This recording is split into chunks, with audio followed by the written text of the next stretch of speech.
USAID নিয়ে রাজনৈতিক তরজা। নিজেদের পাপ ঢাকতে বিজেপি অসত্য বলছে, মার্কিন অনুদানে বিজেপির পাল্টা কংগ্রেস। মোদির সঙ্গে ইউএসএআইডি সংস্থার বহুদিনের সম্পর্ক, এমনটাই দাবি করছে কংগ্রেস নেতৃত্ব।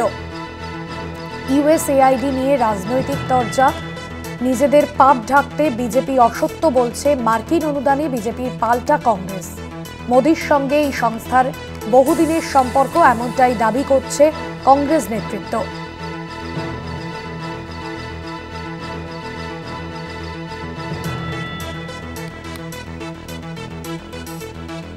আমাদের পলিটিক্যাল এডিটর আশিস চট্টোপাধ্যায় রয়েছেন ফোন লাইনে। আশিস দা, কংগ্রেসের তরফে ঠিক কি দাবি করা হচ্ছে এই বিষয়ে? দেখো, এই যে মার্কিন যুক্তরাষ্ট্রের টাকা বিভিন্ন দেশের রাজনীতিকে প্রভাবিত করবার জন্য খরচা করা হচ্ছে, এটা দীর্ঘদিনের অভিযোগ।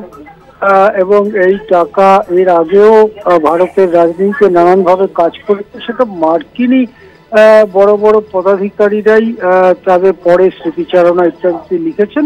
এখন ডোনাল্ড ট্রাম্প যেটা স্পষ্ট বলেছেন যে 21 মিলিয়ন মার্কিন ডলার, মিলিয়ন মানে 10 লক্ষ, সেদিক থেকে বলতে গেলে 2 কোটি ডলারেরও বেশি মার্কিন ডলার, সেটা ভারতের জনতাকে বুথমুখী করতে, কোট আনকোট ধরতে হবে, ভারতের জনতাকে বুথমুখী করতে, তারা যাতে ভোট দেয় বেশি করে, সেই জন্য খরচা করা হয়েছে।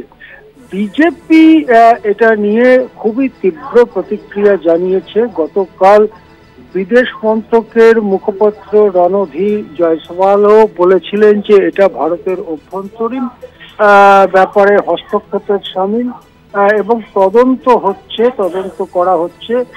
এর পাল্টা বয়ান আজকে কংগ্রেস হাজির করেছে। কংগ্রেস বলছে বরাবরই ইউএস এইড বা মার্কিন নানান ধরনের টাকা পয়সা নিয়ে থাকে বিজেপি, এবং বিজেপির শীর্ষ পদাধিকারী কর্তারা, এমনকি প্রধানমন্ত্রীও এই ব্যাপারে নিজের নাম বাদ দিতে পারবেন না। বিজেপি বলেছে যে যখন প্রধানমন্ত্রী নরেন্দ্র মোদী গুজরাটের মুখ্যমন্ত্রী ছিলেন, তখন তিনি মিটিং করেছিলেন এই ইউএস এইড বা এই ধরনের টাকা পয়সা যারা দেয় তাদের সঙ্গে, এবং বিজেপি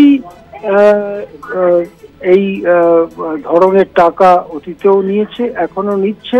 স্পষ্ট করে জয়রাম রমেশ এবং কংগ্রেস আরো বলেছে যে এই যে 21 মিলিয়ন বা 2 কোটিরও বেশি ডলারের কথা বলা হচ্ছে, সেটা কি ভারতেই এসছে?